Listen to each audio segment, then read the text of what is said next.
About 1 week since the launch of Halo Infinite's newest operation, Banished Honor, and to be brutally honest, it wasn't a very big or exciting update whatsoever. It was actually quite minimal with nothing really to be that excited about. No new map, no new weapon, no new modes, nothing. Just basically a simple update with more cosmetics to the game, but there were a few things that were actually worth talking about. The first thing being the return of the EMP charge on the plasma pistol, which should have never have changed. I mean, it's been that way for over a decade and a half. I don't understand why they did it in the first place, especially when it's the counterpart to the newly added disruptor. So it kind of takes away that swappability whenever the map doesn't have a disruptor and has a plasma pistol. Good job, 343. Another thing that was added to the game were brand new palettes for Forge. And that's something that I've always given 343 some credit on, was Forge was always constantly updating, improving, and actually getting good updates. Whether that was new items, new plant life, and so on and so forth. And this adds both flood objects as well as alien plant life, which, to be brutally honest, which I tend to do, should have been added when they added infection in the game. I mean, imagine how many great flood maps we would have had by now if we had had those objects at the beginning when it launched. Hindsight 2020, I guess. But the big update, and the one that everyone's been talking about, is the debut of the exchange in Halo Infinite, a concept that got started over in the MCC, which was basically a way to add more cosmetics to the game without adding more seasons, because they had done up all the storylines that they were willing to do at the time, but still wanted to give more to the game, supposedly. Truthfully, what they were really hoping for is that the community would have been dumb enough to allow them to add microtransactions to the MCC. A game that launched broken, was broken for years, and some to this day still consider to be broken. But that's kind of a discussion for another day. We're talking about Infinite and its new exchange system, and I'm going to be completely honest with you. It was a great idea to take care of a problem that's been there since the launch of the game, but the execution is a bit flawed.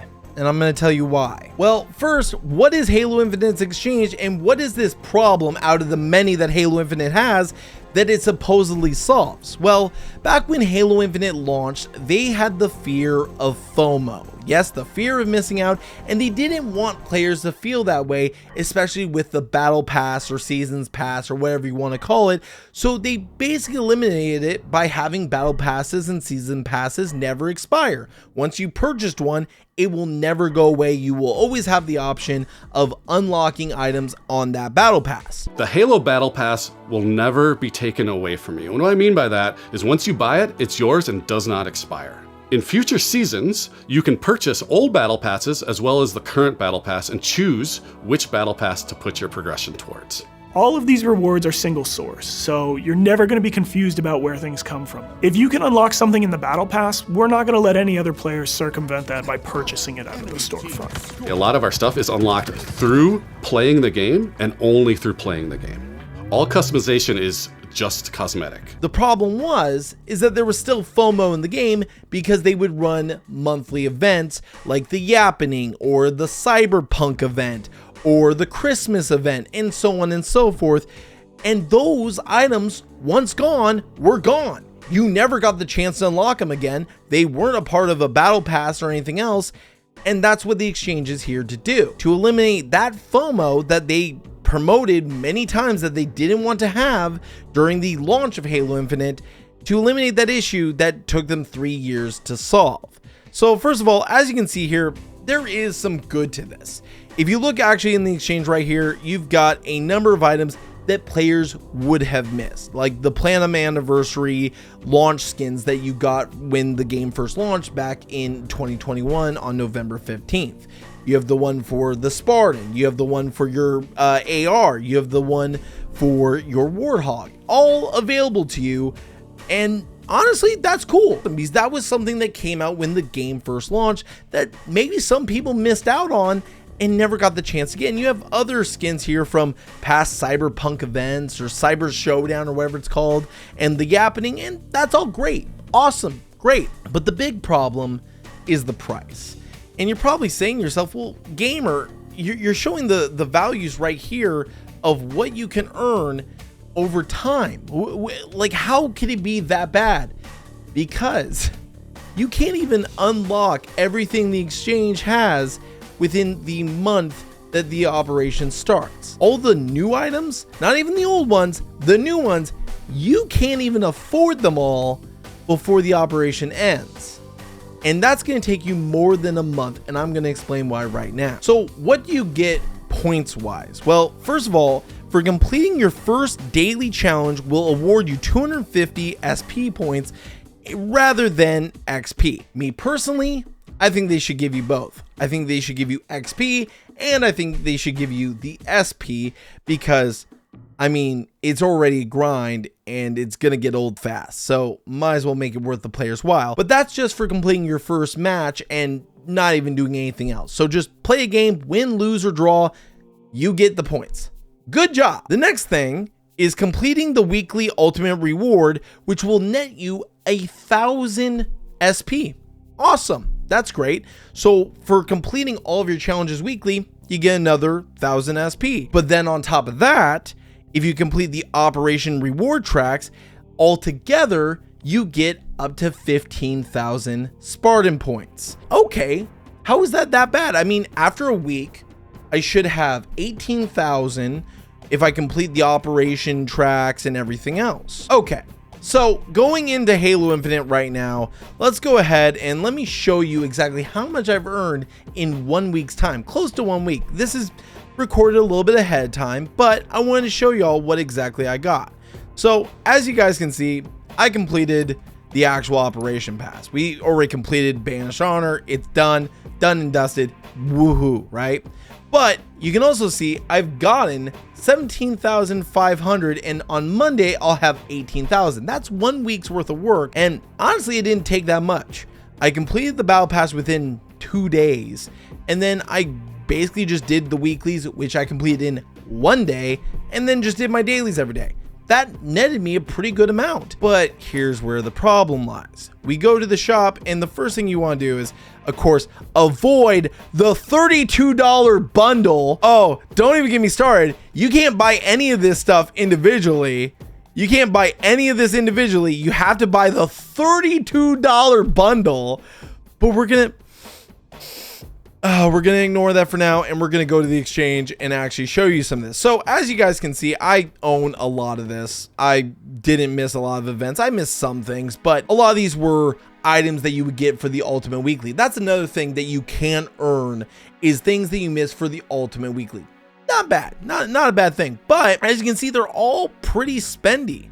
I mean, 9,000, 30,000, 6,000. And imagine if you never got any of this stuff. Imagine if you never even got, you know, like this arm piece or anything like that. And some of this stuff is new. If it has new, it's new. It came with this update. Overall, you think, okay, I could probably get a lot of this stuff after basically completing this, doing my dailies, weeklies.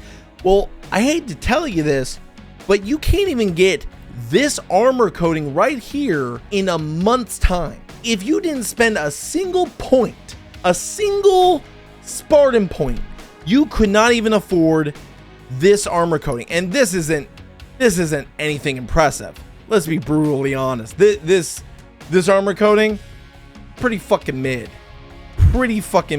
for 30,000 points. But you're saying, well, but you racked up 18,000 points in 1 week. But I hate to break it to you, even if you did your battle pass, even if you did your weekly, even if you did all your dailies, after a month's time, you're still not gonna be able to afford this thing. I'll show you why here in a second. So first of all, you get 250 points every time you finish a daily. And if you do, let's just say you did every single day of the week. Let's times that by 7, that equals 1,750 per week. Good job. But let's go ahead and times that by 4 for a month. So basically you complete every daily, every single day of the month. Good job. You netted 7,000 points. Awesome. Then you have your weekly reward. So that is an addition of 4,000 points, 1,000 points per week, equaling you 11,000. Sounds pretty good so far, right? Well, let's go ahead and add the 15,000 points that we earned for doing the operation pass. So let's go ahead, add 15,000. That's a month's worth of work in Halo Infinite, doing every daily, weekly, and the operation pass. That doesn't even come close to getting you that brand new armor coating. And you've got to spread that 26,000 across the entire exchange. Now, I know that doesn't sound great. You can't even afford the ultimate item in the exchange, the brand new armor coating, for all that work. Yeah, that really sucks. And that's something that they need to look into improving and maybe adjusting their prices, which they've talked to people and said that they're considering it. But there's one good thing about this. And that's the fact that the items that are currently in the exchange will always be available. They will always be available to unlock. They will never be cut off from you, because when a new operation comes, those items don't go back to being locked until another rotation where they come back. No, they will still be unlockable through the customization options where you change all your armor coatings and everything else. If you scroll over an item that was available in the exchange, you can use your Spartan points there and unlock those items. Me personally, I think that they should build a kind of catalog where you can easily find the items that were in the exchange, instead of going through the entire gambit of all the customization options to find one thing you really wanted to get from that exchange but missed out on. So them adding the exchange, is it a bad thing? Hell no. It's still a good thing, but they really need to not outprice the consumer, especially when it comes to the items that they are trying to get you to purchase with your Spartan points for free in a reasonable amount of time. You don't want the fear of missing out and then constant grind. I understand that grinding is part of the modern day, gaming landscape, but it doesn't need to be a grind to misery. It really doesn't. It needs to be a grind that's worth the reward. And let me tell you, that armor coating is not worth it. So 343, I would recommend adjusting some of those prices very quickly. Hopefully, as of today, they might be adjusting it with the Tuesday update that is coming out.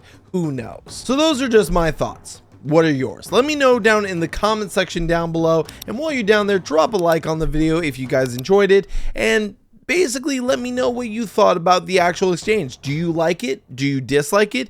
Do you think that they need to adjust the prices one way or another? Like, what do you genuinely think? I really want a discussion down in the comments. I will be checking them out and responding to as many as I possibly can. And I will be making more videos very soon. But I wanted to get started with this one. I'm learning a brand new editing software, and I'm hoping to get more out to you guys very quickly. So guys, thank you all for watching. As always, GamerJlee signing out. See you guys next time.